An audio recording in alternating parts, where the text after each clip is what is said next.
किसानों ने कुर्बानी दी और कानून वापस करवाए। 370 की वापसी के लिए हमें भी कुर्बानी से गुजरना होगा।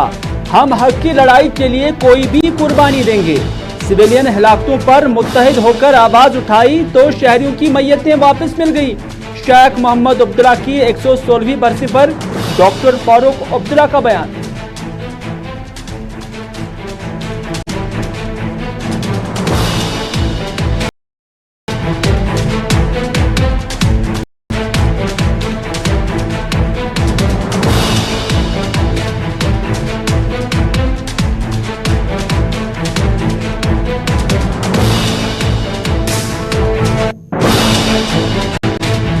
कश्मीर के मौसम ने ली फिर अंगड़ाई। मैदानी इलाकों में सुबह से बारिशों का सिलसिला जारी।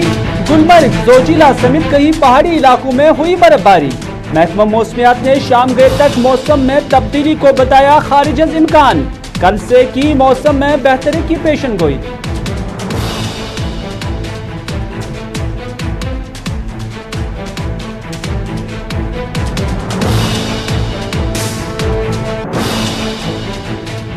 और वर्ल्ड सॉइल डे के हवाले से तकरीबात का हुआ इनेकाद। डायरेक्टर एग्रीकल्चर ने सॉइल डे कैंप का किया इफ्तिताह।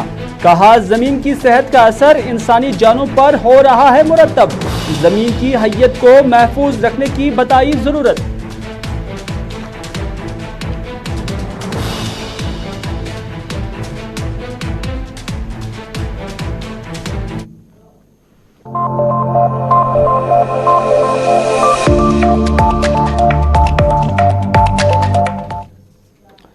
बिस्मिल्लाहिर्रहमानिर्रहीम। अस्सलाम वालेकुम। श्रीनगर के स्टूडियो से बराह रास्त मैं हूं आपका मेज़बान मीर हिलाल हांचुरी और आप देख रहे हैं प्रोग्राम स्पेशल रिपोर्ट। और स्पेशल रिपोर्ट में मुख्तलिफ खबरें आया चाहती हैं। जम्मू कश्मीर के मौसम के हवाले से ज़रूर अब तक मालूमात पहुँचाएंगे। सॉइल डे भी आज था, उसके हवाले से भी मालूमात आप तक ज़रूर पहुँचाएंगे। लेकिन डॉक्टर फारूक अब्दुल्ला ने क्या कुछ कहा है वो काफ़ी अहमियत की हामिल खबर है, क्योंकि आज शेख मोहम्मद अब्दुल्ला की 116वीं बरसी थी और 116वां जन्मदिन आज उनका मनाया गया।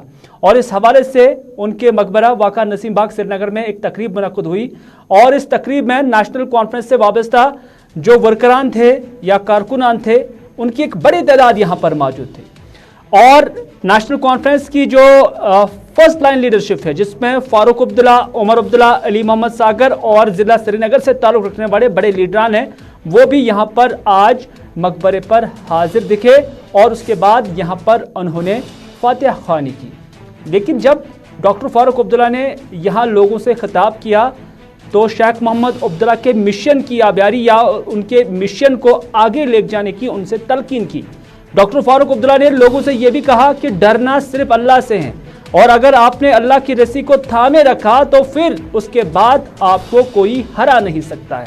यह डॉक्टर फारूक अब्दुल्ला ने आज श्रीनगर के अंदर जो नेशनल कॉन्फ्रेंस का इज्तिमा हुआ था शेख मोहम्मद अब्दुल्ला की 116वीं जन्मदिन की बरसी पर, तो उनसे खिताब करते हुआ। लेकिन एक अहमियत की हामिल बात आज यहाँ पर डॉक्टर फारूक अब्दुल्ला ने कही, वो बात ये थी कि और उन्होंने कहा कि किसानों ने कुर्बानी दी, जिसके बाद वो 3 कवानीन ज़रूरी कवानीन वापस ले गए और हमें भी कुर्बानी देनी पड़ेगी। साथ ही साथ उन्होंने ये भी कहा कि अपना हक वापस लेने के लिए हमें भी कुर्बानी देनी होगी और हक 370 और 35A की वापसी है। उन्होंने कहा कि 370 और 35A हम वापस लेते ही रहेंगे। हम हक के लिए लड़ रहे हैं, इसलिए कामयाबी हमारी होगी। हमें टुकड़ों में नहीं बंटना चाहिए, बल्कि हमें मुत्तहिद रहना चाहिए। अलग अलग बोली नहीं बोलनी चाहिए, बल्कि एक ही बोली में बात करनी होगी। तब जाकर यह जदोजहद जो है रंग ला सकता है। डॉक्टर फारूक अब्दुल्ला ने क्या कुछ कहा है, उन्हीं की जुबानी सुनते हैं।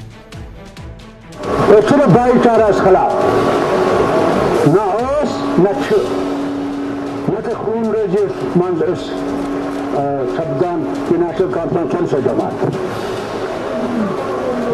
मगर यमन को गैसे उठन इतने निमो कहो रेतो पत्र ये 7 ज़्यादा किसान मौत यमन पैसा बिल किसानन हज वापस नीन तंत्र बिल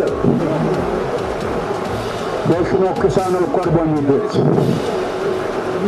अब समाज सुखा पर कुर्बानी दिन पन हक वापस आने को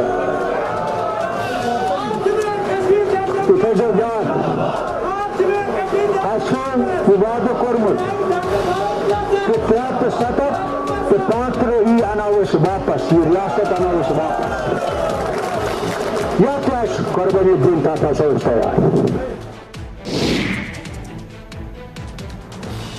चलिए, आपको याद होगा कि कल दाखिला वजारत की जानिब से या दाखिला वजीर अमित शाह की जानिब से कहा गया है जम्मू कश्मीर के बारे में कि जम्मू कश्मीर के अंदर लोगों को आज़ादी है, जमहूरियत है और अमन भी है। और इस अमन को, जमहूरियत को, आज़ादी को दाखिला वजीर ने ये कहकर उसकी तशफ़ी की कि यहाँ पर टूरिस्ट बड़ी तादाद में पहली बार आए। यहाँ तक कि दाखिला वजीर का ये भी कहना था कि जम्मू कश्मीर के अंदर अब उन्हें ये मालूमात मिल रही हैं कि होटल भी बुक हुए हैं, लेकिन हकीकत क्या है उस पर हम अभी नहीं जाएंगे। लेकिन उस हकीकत पर तनकीद आज डॉक्टर फारूक अब्दुल्ला ने की और डॉक्टर फारूक अब्दुल्ला ने कहा कि कल दाखिला वजीर कहते थे, हालांकि उन्होंने लफ्ज़ बड़े साहब का वहां पर किया और कहा कि जम्मू कश्मीर में टूरिज्म बढ़ गया, लेकिन क्या टूरिज्म से ही सब कुछ है? नंबर 1। अरे जनाब, ये भी कहा डॉक्टर फारूक ने, अरे जनाब आपने तो ये भी वादा किया था कि 50,000 नौकरियां मिलेंगी, लेकिन 50,000 नौकरियां कहां पर है? उन्होंने लोगों से भी कहा कि जम्मू कश्मीर बैंक के अंदर आज हरियाणा और पंजाब से लोगों को लाया जा रहा है, तो क्या जम्मू कश्मीर के लोगों को ये नौकरियां नहीं मिलनी चाहिए थी? ये भी उन्होंने सवाल उठाया। और एक और इल्ज़ाम डॉक्टर फारूक अब्दुल्ला की जानब से मरकजी सरकार पर यह रहा कि कश्मीर के अंदर मीडिया पर पाबंदी है और यहाँ पर बोलने की आज़ादी नहीं है। अगर कोई जर्नलिस्ट यहाँ पर कोई बात भी करता है तो अगले दिन उसे थाने पहुँचाया जाता है। तो इस तरह से जो कोई आवाज़ उठाता है तो उसी वक्त उसके खिलाफ कार्रवाई भी होती है। डॉक्टर फारूक अब्दुल्ला ने हालिया हलाकतों, खासतौर पर जो हैदरपुरा में हलाकतें हुई हैं, उस एनकाउंटर पर उन्होंने एक बार फिर से सवाल उठाए और कहा कि हैदरपुरा वाक़े में मारे गए शहरियों की लाशें तभी वापस मिल गई जब यहाँ के लोगों ने आवाज़ उठाई, वरना उनकी लाशें नहीं मिलती। उन्होंने ये भी कहा कि न जाने कितने ऐसे मौसूमों की लाशें अभी भी उन्हीं के पास होंगे, हालांकि अभी भी एक मासूम शहरी की लाश वापस नहीं आई है जिनका ताल्लुक रामबन जिला से है। फारूक अब्दुल्ला ने हिलाकतों को लेकर, दाखिला वजीर के कल के बयान को लेकर, जम्मू कश्मीर के अंदर अमन और जमहूरियत को लेकर क्या कुछ कहा है, उन्हीं की जुबान सुनिए।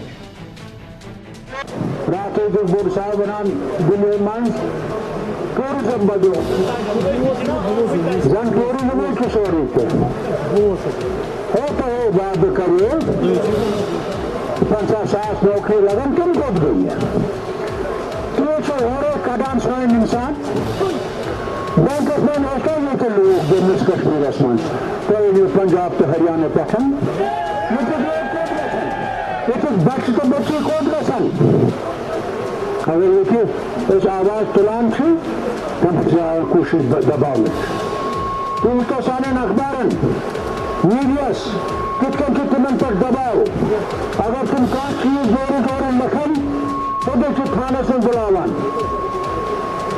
यह हालत से तान वन यह आजादी आजादी कथी छन लोग हसन कह कर मर तुम त्रे बेगुना ये लोग शोर को जाओ चीज इतिहास के इतफाक तो मजबूती इन लोगों आवाज तक तुम्हें गई आज फिर उन्हें जिसम वापस दी कि तुम हकत मन पाने पूरी का दफन करिए मन तो चाक इंसान बेचारे उस मन के कब्र में छू तुमसे मोल मोल से प्यारा था जो गोलस मन उम्र तो बहुत गमत तो उनका उन्हें कहा करो ना वापस कोई ऐसा नहीं उठे पेट जगरा मर में साबिया खरीदो उससे हम लोग के साथ जो होते हैं के साथ ताकि कम्युनिस्ट बचन में कोई बचने कम्युनिस्ट इसलिए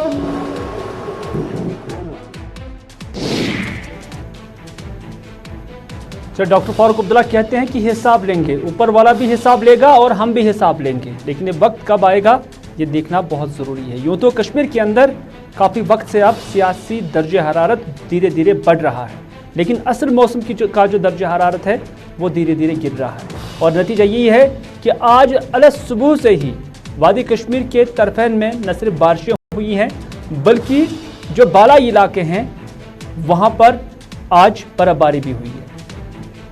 खासतौर पर आज सुबह से ही जब बारिशें हुई, खासतौर पर मैदानी इलाकों में तो जोरदार बारिशें हुई, यहाँ तक कि दरमियाना दर्जे की बारिशें हुई है। कई एक जगहों पर सड़कें ज़ेरियाब भी आई हैं, लेकिन पहाड़ी इलाकों में हल्की व दरमियाना दर्जे की बर्फबारी आखिरी इत्तलात मिलने तक जारी थी। गुलमर्ग, सोनमर्ग, शोपियां के पहाड़ी इलाकों और जोजिला टनल के आसपास भी दरमियाना दर्जे की बर्फबारी थी। महकमा मौसमियात ने पेशन गोई की है कि आज शाम गए तक मौसम ऐसा ही रहने वाला है, जबकि कल से मौसम में बेहतरी आएगी। अलबत्ता दर्जा हरारत में गिरावट आ सकती है। तो इस तरह से जोजिला टनल के आसपास भी आज बर्फबारी हुई थी, गुलमर्ग में भी बर्फबारी हुई, और इसके अलावा मुतअद्दिद ऐसे इलाके हैं, पहाड़ी इलाके हैं जहां पर बर्फबारी हुई है, और कुछ इलाके ऐसे हैं जहां इस सीजन की पहली बर्फबारी हुई है।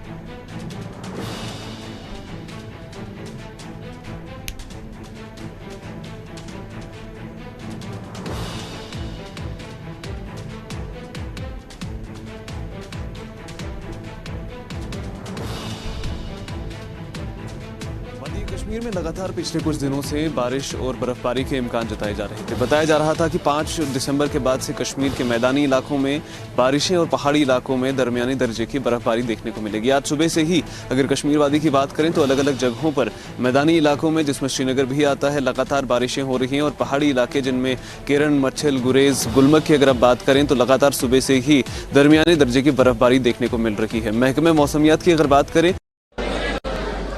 पर्वतारोहण के क्षेत्र की नेता, इसी प्रकार से आप लोगों ने मेट्रो मैन का नाम सुना है, सुना होगा मेट्रो मैन का नाम, जिन्होंने मेट्रो बनाने का काम किया था। तो मेट्रो मैन का नाम, आईटी के क्षेत्र में जिन्होंने क्रांति की, इन्फोसिस के चेयरमैन एस नारायण मूर्ति, इनको हम कह सकते हैं कि ये किस क्षेत्र के नेता, या आईटी के क्षेत्र के नेता। आज हमारे बीच में प्रोफेसर कलाम नहीं है। प्रोफेसर एपीजे अब्दुल कलाम जो हमारे देश के राष्ट्रपति थे, वो क्या थे राष्ट्रपति बनने से पहले? उनको हम चाचा कलाम के नाम से जानते थे ना। तो वो किस क्षेत्र के नेता थे? वो वैज्ञानिकों के क्षेत्र के नेता थे। किस क्षेत्र के नेता थे? ऐसे ही अभी हमारे बीच में बहुत सारे लोग हैं जिन्होंने विभिन्न क्षेत्रों में एक से एक अच्छे काम किए हैं। आज हम जनसेवा के क्षेत्र में, आज राजनीति के क्षेत्र में पूरी दुनिया का, पूरे भारत के अंदर नहीं बल्कि पूरी दुनिया के अंदर भारतवर्ष का मान सम्मान और स्वाभिमान और पहचान दिलाने का काम किसी ने किया है तो हमारे देश के यशस्वी प्रधानमंत्री आदरणीय नरेंद्र मोदी जी ने किया है, जिनके कारण से आज पूरी दुनिया आज भारत का गौरव मान रही है। तो क्या कह सकते हैं, नेताओं के क्षेत्र के नेता। किस क्षेत्र के नेता?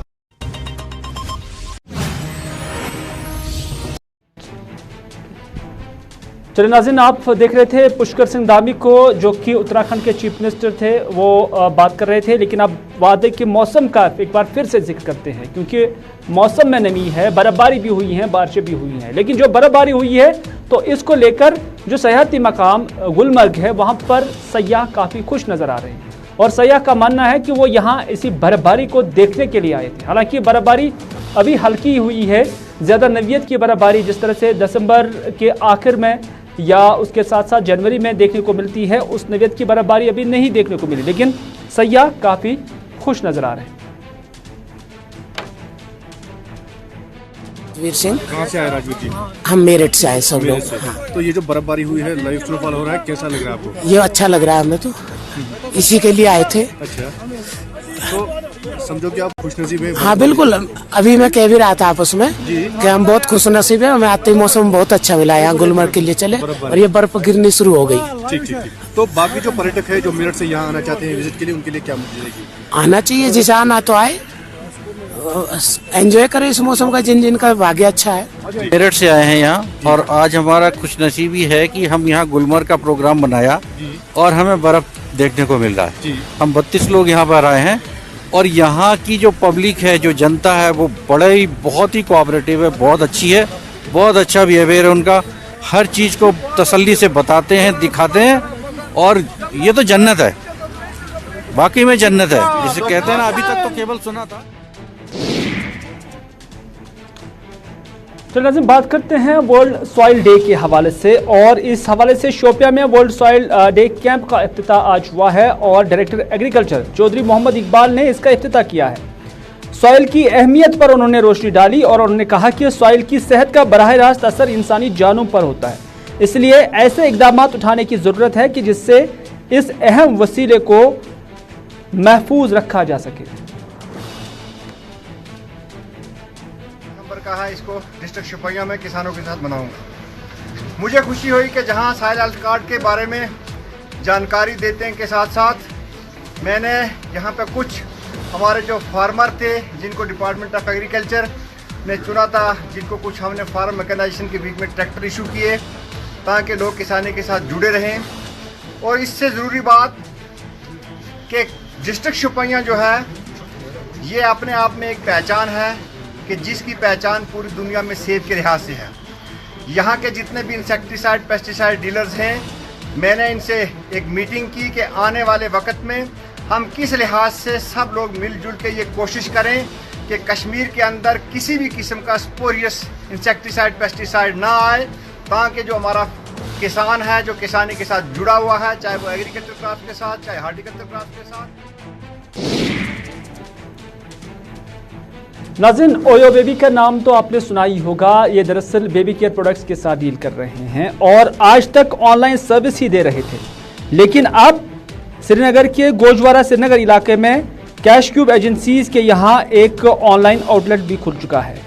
आज इस हवाले से बाज़ाब्ता इफ्तिताह भी हुआ है और इफ्तिताही तकरीब पर मैनेजमेंट के आला ओहदेदार भी यहाँ पर मौजूद थे। जो हमारी कंपनी का फैमिली नेम है बेबी एंड मॉम, मैं ओयो बेबी लॉन्च कर रहा हूँ। और हमारा जो प्रोडक्ट्स, हम अदर्स से क्या हमारा खास है, हमने अपने प्रोडक्ट्स ऐसे इंग्रेडिएंट्स हमने यूज़ किए हैं, हमने और नॉमिनल प्राइस जो कंपटीटर का प्राइस अगर सपोज दैट अगर किसी का 100 रुपीज़ है तो वो हमने 80 रुपीज़ में। सबसे पहले ये सोचा था कि हम प्रोडक्ट्स को लॉन्च करेंगे, बट हमने जब रेकी किया अपना पूरे हिंदुस्तान में तो हमने पाया कि Kashmir is the best place to launch. तो आज हम यहाँ पर सब इकट्ठा हुए हैं अपने भाई लोगों के साथ। बेबी केयर रेंज है हमारी ओयो बेबी की, इसमें आपको एक पूरा कंप्लीट सोल्यूशन मिलेगा। जितनी भी बच्चों की दिक्कत होती है, रैश क्रीम हो, कुछ रैशेज से रिलेटेड हो, कुछ उनकी स्किन पे हार्शनेस आ जाती है, बालों की दिक्कत हो, स्किन का मॉइस्चर चला जाता है, तो ये सारी प्रॉब्लम्स का आपको कंप्लीट सोल्यूशन हमारी प्रोडक्ट रेंज में मिल जाएगा। हमारे पास प्रोडक्ट की नाज़रीन, बारामूला के अंदर एक पार्क है जिसे करीपुरा पार्क कहा जाता है। काफ़ी मारूफ और मशहूर पार्क है ये बारामूला के अंदर।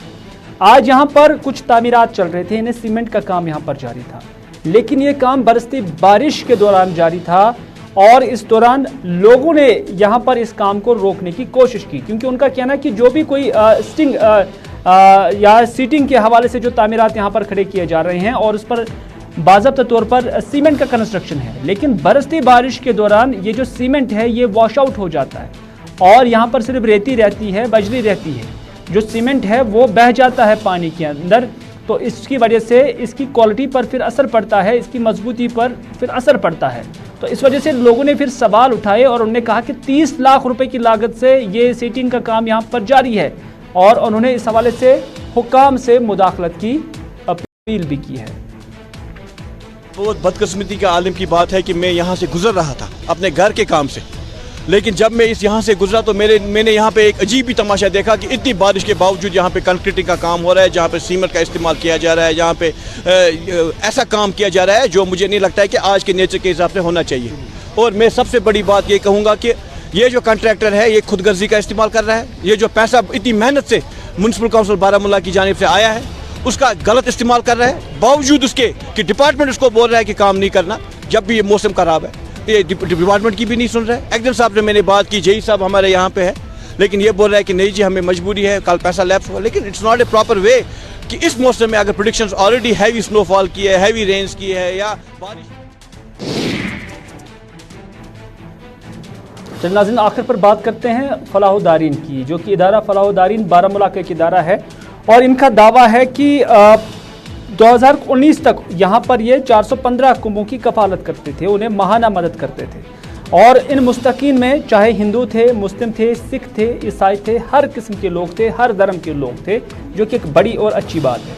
और उनका ये भी मानना है कि 415 फैमिलीज़ को वो साल 2019 तक इस तरह की कफालत करते थे, लेकिन जब से कोविड आया है और जो सूरत हाल कश्मीर के अंदर बनी हुई है, उसके बाद ये तादाद 650 तक पहुँच चुकी है। और अब पिछले 20 सालों से ये अवाम की खिदमत ये इदारा करता आया है और अब लगभग 650 कुंभों को ये एक यहाँ पर उनकी माहाना कफालत करता है।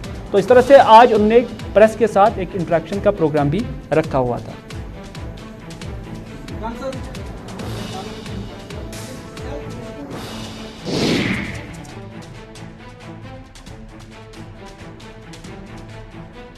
मेज़बान मीर हिलाल हांजुरी को आज का ये प्रोग्राम यहीं पर इख्तिताम करने की इजाज़त, इस वादे के साथ कि अगर ज़िंदगी रही तो आपसे फिर होगी मुलाकात। तब तक के लिए खुदा हाफिज़, फ़ी अमानिल्लाह।